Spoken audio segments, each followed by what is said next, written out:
우리 다 같이 사도신경 하심으로써 오늘 영상 토요일 예배 함께 하나님께 올려드리겠습니다. 전능하사 천지를 만드신 하나님 아버지를 내가 믿사오며 그 외아들 우리 주 예수 그리스도를 믿사오니 이는 성령으로 잉태하사 동정녀 마리아에게 나시고 본디오 빌라도에게 고난을 받으사 십자가에 못 박혀 죽으시고 장사한 지 사흘 만에 죽은 자 가운데서 다시 살아나시며 하늘에 오르사 전능하신 하나님 우편에 앉아 계시다가 저리로서 산 자와 죽은 자를 심판하러 오시리라. 성령을 믿사오며 거룩한 공회와 성도가 서로 교통하는 것과 죄를 사하여 주시는 것과 몸이 다시 사는 것과 영원히 사는 것을 믿사옵나이다. 아멘.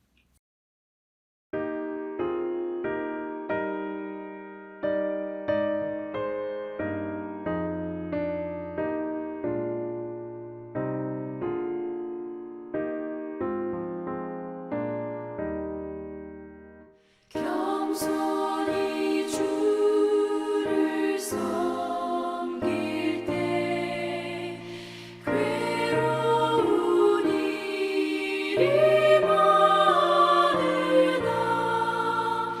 구주여 내게 힘주사 잘 감당하게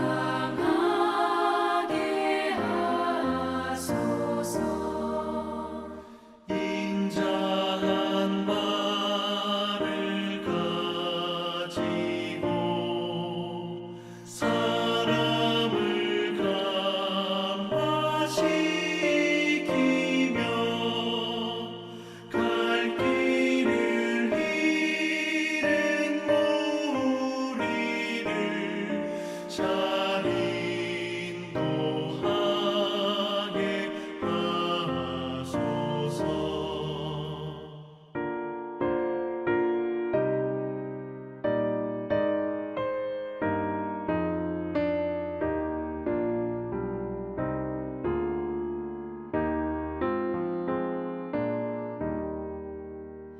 구주의 귀한 인내를 깨달아 알게 하시고 굳건한 믿음 주셔서 늘 승리하게 하소서. 장래의 영광 비추사 소망이 되게 하시며 구주와 함께 살면서 장평강 얻게 하소서.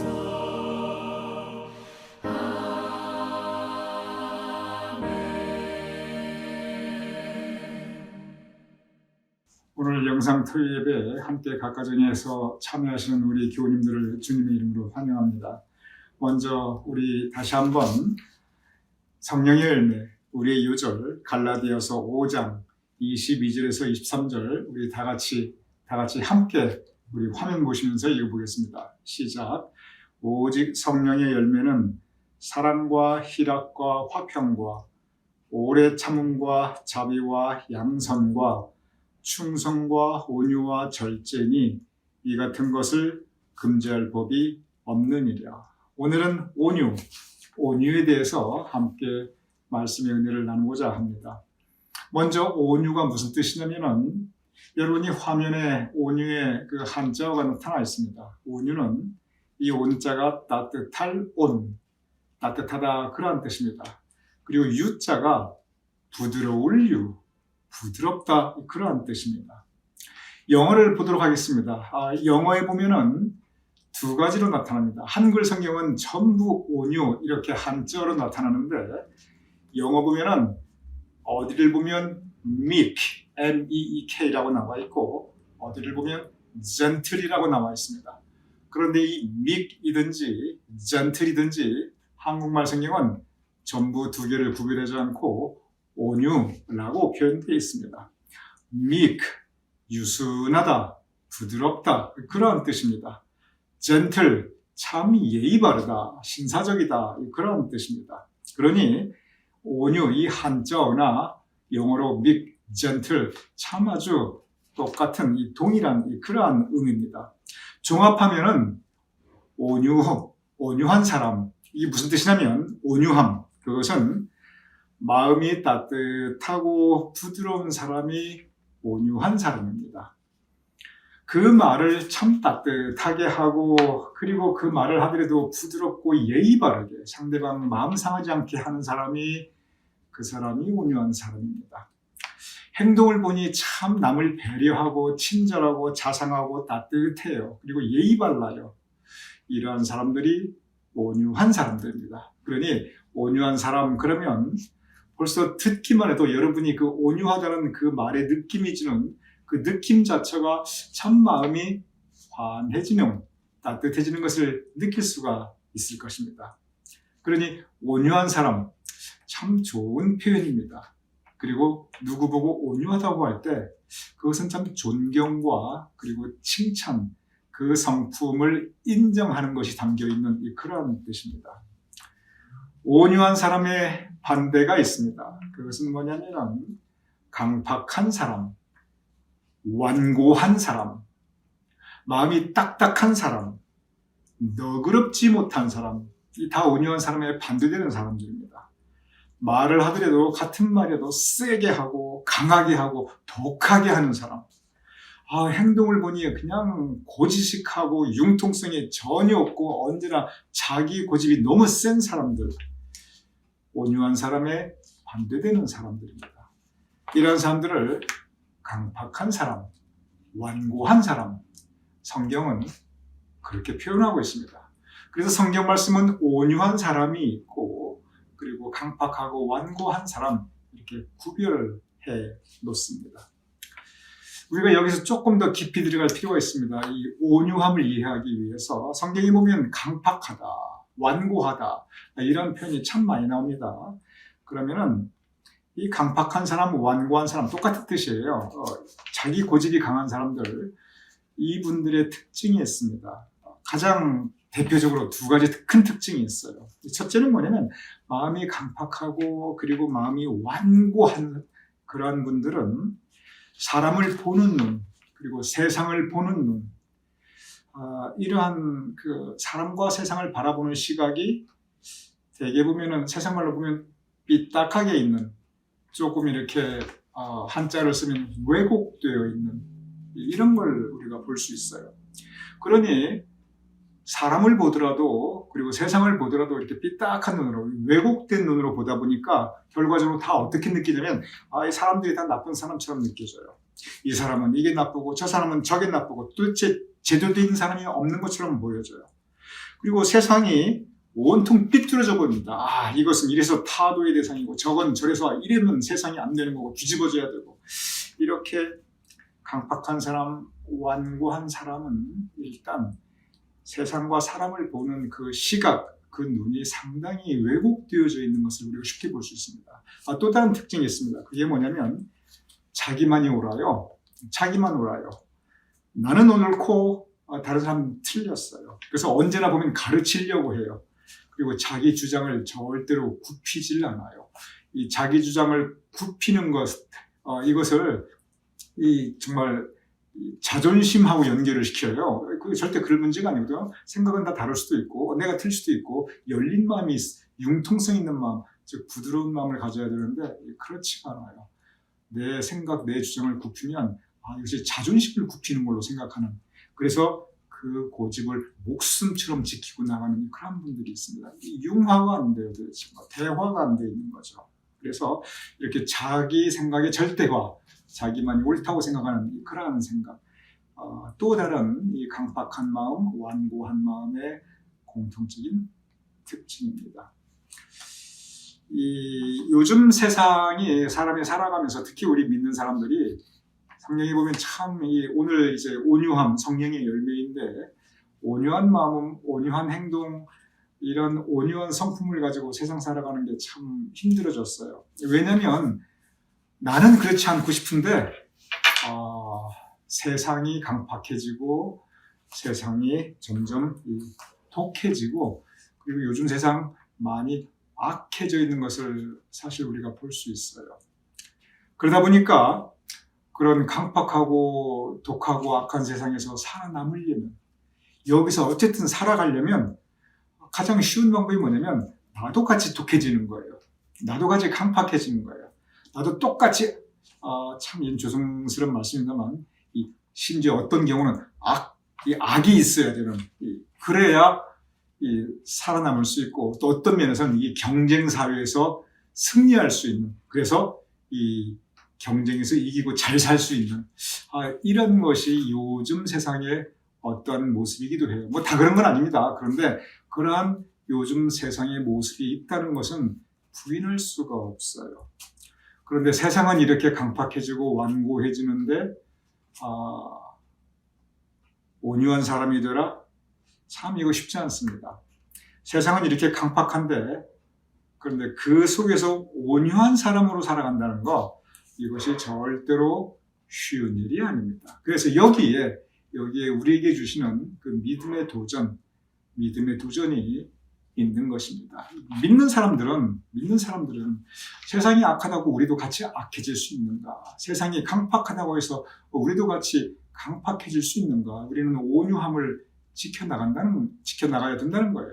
물론 늘 언제나 생존 경쟁, 이 약육 강식의 세상에서 그냥 늘 패자로서 살아가라, 늘 잡아먹히고 살아가라 그런 뜻은 아니에요. 성령의 열매는 근본적으로 우리 믿는 사람들이 세상을 살아가는 자세, 특별히 사람을 관계하는 우리의 성품을 의미하고 있습니다.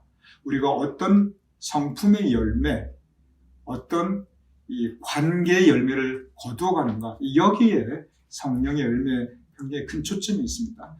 성령의 열매를 하나하나 보면은 사실 하나님과의 관계보다는 우리 이웃과의 관계에 대한 것들이 더 많아요. 온유함도 마찬가지입니다. 우리가 하나님에 대해서 온유해라 이런 뜻이 절대 아니에요. 여기서 온유라는 성령의 열매는 관계성입니다. 우리가 어떻게 우리 이웃들과 같이 살아나갈 때 어떤 자세로 살아가는가, 온유한 사람으로 살아가는 그러한 뜻입니다. 그러니 여기에 우리가 정말 우리 자신을 돌아보며 이러한 세상 가운데 우리가 어떻게 살아갈 것인가, 여기에 커다란 우리의 신앙의 과제와 그리고 또 우리가 짐져야 될 이 거룩한 부담이 있는 것입니다. 먼저 성경에서 그 온유한 사람들의 그 실례를 한번 여러분과 함께 나누어보도록 하겠습니다. 그러면 온유한 사람들이 어떤 사람인가 한번 우리가 좀 더 구체적으로 생각해 볼 수 있을 것 같습니다. 성경에서 온유한 사람이라고 아주 극찬을 한 그런 분이 계십니다. 누구냐면 모세예요. 성경에 뭐라고 기록되어 있냐면 모세의 온유함이 이 지면의 그 모든 사람들보다 더하다 이렇게 되어 있어요. 즉 온 세상에 모세보다 더 온유한 사람이 없다 이렇게 성경 말씀에 분명히 기록되어 있습니다. 여러분 모세 아시죠? 가만히 한번 생각해 보시기 바랍니다. 모세가 과연 온유한 사람이었을까요? 성격이 불같은 그런 분이었어요. 심지어 자기 화를 참지 못하고 사람까지 죽였던 그러한 사람이었습니다. 그리고 그거 드러날까봐 곧바로 그날 밤을 그냥 미디안 광야로 도망갔던 또 그런 사람이기도 해요. 심지어 하나님께서 율법을 주셨는데, 돌판을 주셨는데 그거 이스라엘 백성들이 자기 말 안 따르고 그냥 함부로 우상 숭배한다고 하나님께서 주신 돌판 얼마나 거룩해요, 얼마나 귀해요. 그걸 확 던져서 깨버릴 정도로 이렇게 자기 성격 컨트롤하지 못했던 성질급한 분이 그분이 바로 모세였습니다. 어느 모로 보아도 온유, 따뜻하고 부드럽고 이런 분이 전혀 아니었습니다. 그런데 이렇게 강팍하고 완고했던 모세가 말씀 가운데 하나님과의 교통 가운데 그리고 시련과 고난 가운데 조금씩 변화됩니다. 그래서 많은 일들을 겪으면서 힘들고 어려운 일 겪으면서 성질도 죽고 성깔도 누그러지고 강팍했던 것도 부드러워지고 완고했던 것도 다 녹아집니다. 그래서 그냥 온유한 사람으로 나중에 바뀌게 됩니다. 엄격히 말하면 하나님의 목적에 맞게 길들여졌어요. 야생마가 길들여지면 명마가 되어서 사람을 태우고 그냥 많은 일들을 할 수 있지요. 강아지, 개들이 원래는 조상이 늑대예요. 야생 늑대가 길들여져가지고 그렇게 귀여운 강아지가 되었지요. 모세도 마찬가지예요. 모세가 하나님의 목적에 맞게 길들여진 겁니다. 그래서 하나님 앞에서도 온유하였고 사람들 앞에서도 온유하였고, 그래서 성경 말씀에 그의 온유함이 지면에 모든 사람들보다 더하더라 이렇게 기록되어 있는 것이, 그것이 바로 모세의 온유한 모습입니다. 무슨 뜻입니까? 처음부터 모세가 온유하지 않았어요. 말씀을 통해서 그리고 시련과 고통을 통해서 그가 온유한 사람으로 변화하고 그리고 길들여집니다. 예수님의 수제자 베드로, 교회의 전통은 그를 가리켜 한없이 온유한 사람으로 표현하고 있습니다. 이 베드로는 모든 교황의 제1대 교황이에요. 그런데 교황 그러면은 가장 요구되는 성품 중에 하나가 바로 이 온유함입니다. 그래서 우리가 존경받는 교황들의 그 이미지를 생각해 보면은 늘 자상하고 온화한 그런 미소, 그런 걸 생각하게 되죠. 어떤 카리스마 이런 걸 별로 생각하지 않잖아요. 그게 뭐냐면 모세로부터 이 온유함을 계속 전승하자, 그런 전통이 있습니다. 그러면 베드로가 원래 그렇게 온유, 따뜻하고 부드러운 사람이었는가? 여러분 베드로 아시잖아요. 천만의 말씀이죠. 아이고 모세 저리 가라예요. 성질 급하고 성깔 있고 칼을 들고 날뛰기도 하고, 그런 그가 예수님에 의해서 예수님의 말씀과 또 사역을 하면서 또한 그 역시 고난과 고통을 겪으면서 주님의 목적에 맞게 길들여집니다. 그래서 온유한 그 예수님의 제자로서 인정받게 됩니다. 그러니 베드로 역시 처음부터 날 때부터 온유한 사람이 아니었고 변화하고 그리고 길들여지게 됩니다. 또 그런 대표적인 분들로 여러분 잘 아시듯이 사도 바울을 우리가 생각해 볼 수가 있습니다. 성경에 보면은 온유함에 대해서 제일 많이 설교하신 분이 모세도 아니고 베드로도 아니고 사도 바울이에요. 사도 바울 보면은 온통 그냥 여기도 온유 저기도 온유, 오늘 이 갈라디아서 성령의 열매 온유, 이 역시 사도 바울의 가르침이지요. 그러면은 사도 바울이 이렇게 그냥 한 번, 두 번도 아니고 그냥 여기서 저기서 계속 우리 온유합시다.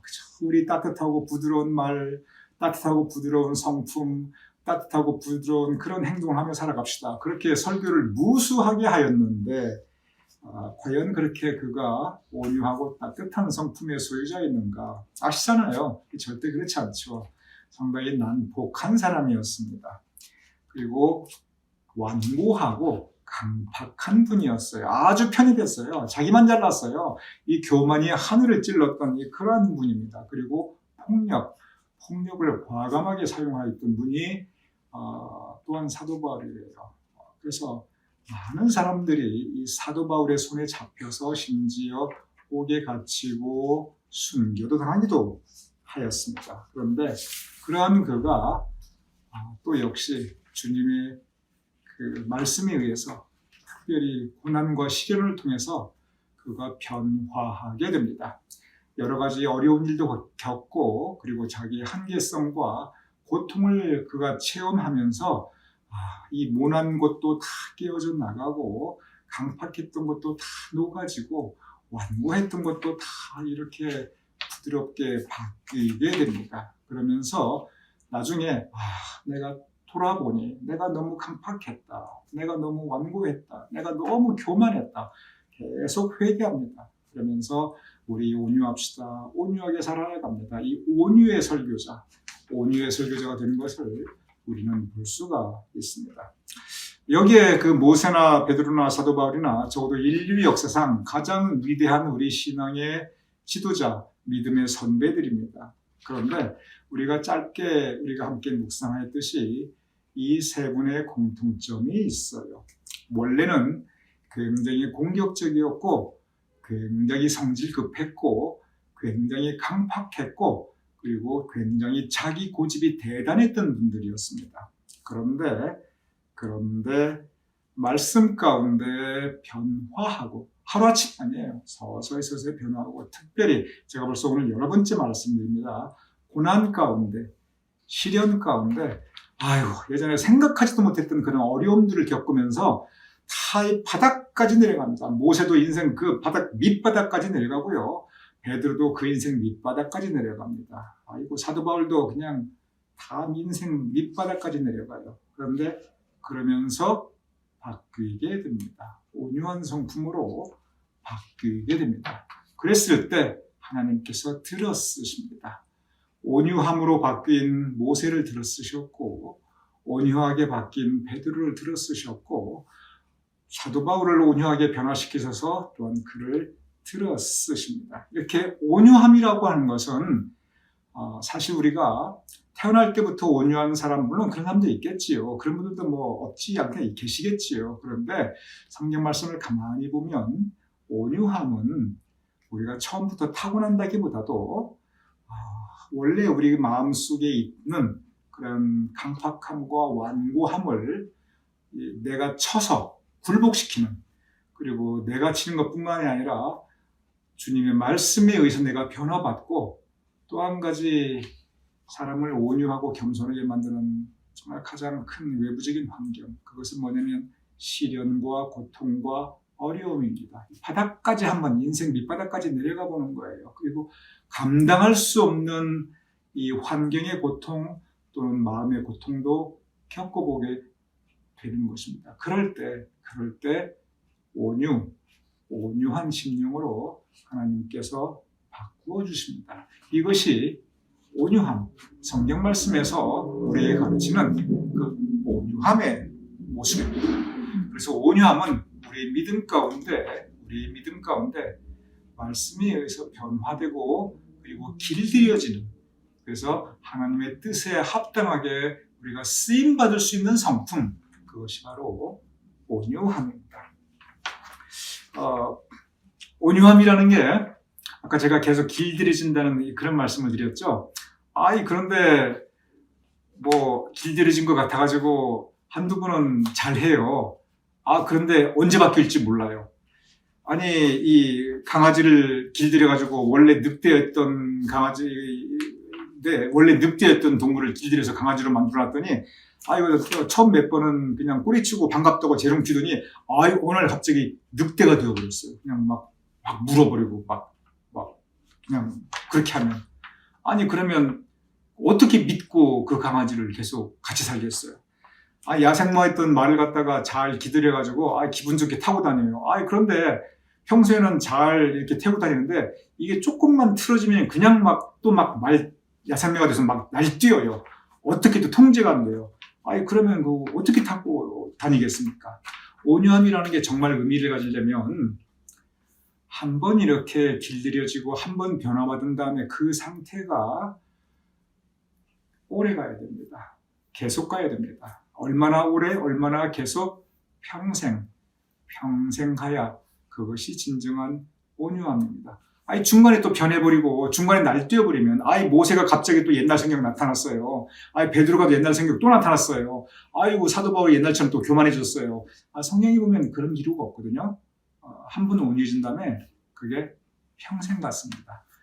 여기에 또 다른 그 온유함의 두 번째 도전이 있습니다. 첫 번째 도전은 세상이 이렇게 강팍하고 독한데 거기서 내가 온유한 사람으로 살아가는 게 참 힘들다. 이것이 신앙이 주는 온유함의 도전이고, 두 번째 도전은 진정한 온유함의 의미가 있으려면 이게 오래가고 평생 가야 되는데 이 또한 우리에게 쉬운 일은 아닙니다. 그래서 이것 또한 온유함, 성령의 열매, 우리가 가질 수 있는 도전입니다. 그래서 진정한 온유함은 우리가 성령님의 도우심을 의지해야 됩니다. 하나님, 내 마음이 다시 강팍해지고 있습니다.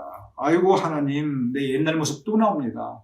나를 주님께서 다스려 주시옵소서. 도와주시옵소서.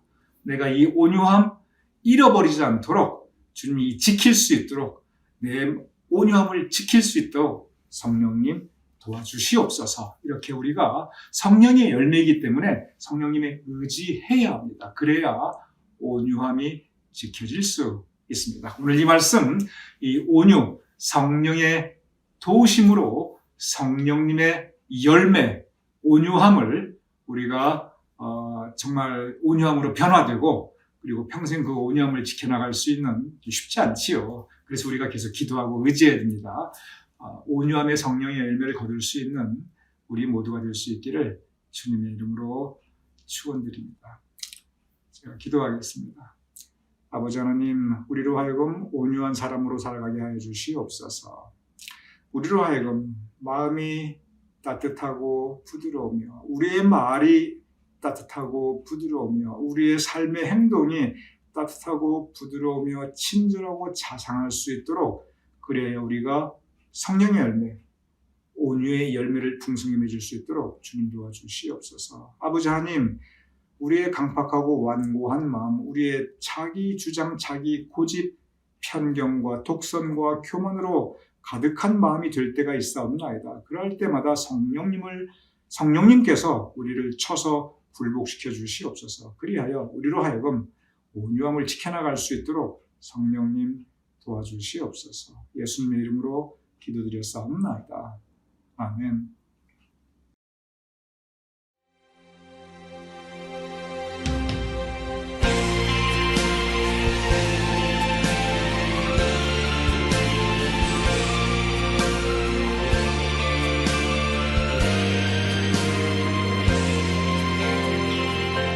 보소서 주님, 나의 마음은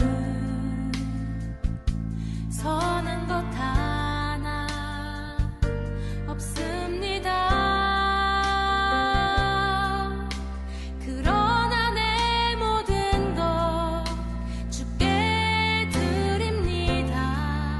사랑으로 안으시고 날 새롭게 하소서. 보소서 주님, 나의 마음은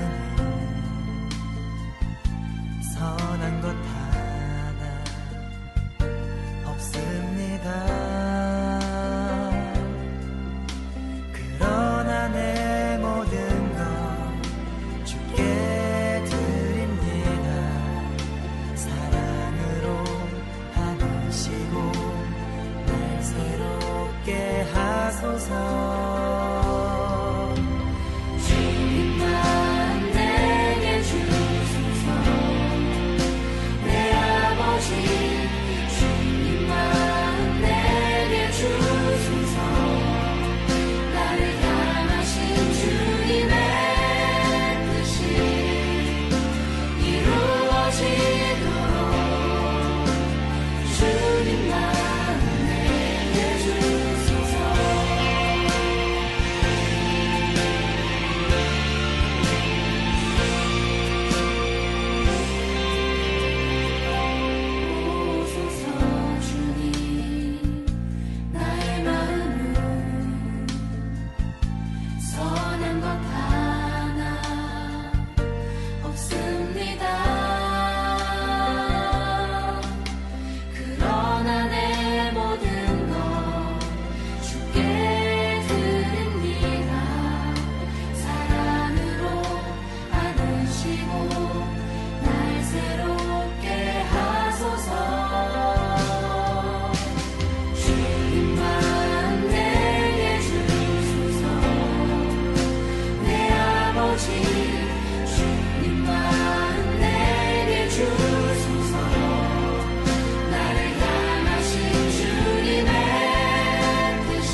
주기도문 하심으로써 오늘 영상 토요 예배 함께 마치겠습니다.